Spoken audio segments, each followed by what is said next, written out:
If you love Paul Harvey stories and the rest of the story, subscribe now. Now the rest of the story. George Smith and his wife Beatrice happily anticipated their trip to France.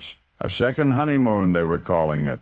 There was an added intrigue to George, a skilled swordsman and a sword designer. He had long hoped to study fencing with the French master Terry, who resided in Saumur. So began for George and Beatrice several idyllic weeks in France in the summer of 1913.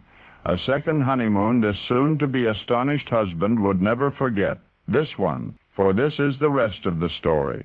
Since boyhood, George Smith had longed to see the beautiful Bocage country between Saumur and Cherbourg. A California native, he nonetheless admired French art and philosophy, passionately perused French history, and even spoke French fluently. A Francophile, one might have called him. He had visited France once before, but his stay had been distressingly brief.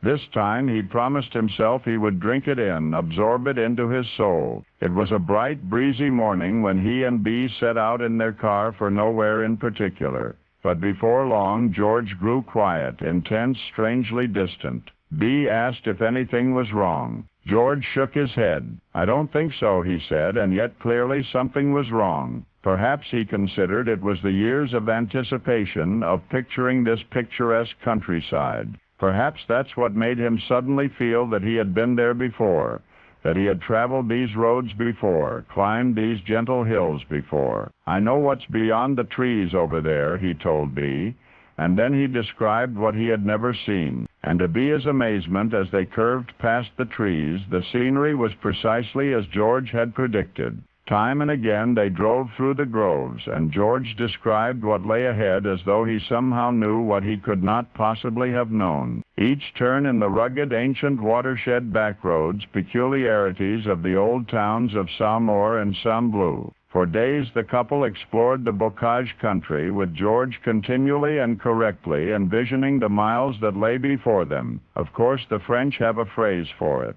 They call it déjà vu, literally already seen, the sense sometimes faint, sometimes powerful, that one has been there before. As for George Smith, he and Bee relished their second honeymoon and returned refreshed to America, where George became a renowned fencing instructor and was named the United States Army's first ever master of the sword. 3 decades later, the world would hold its breath as that same man slashed his way to Berlin, cutting Hitler's army to pieces.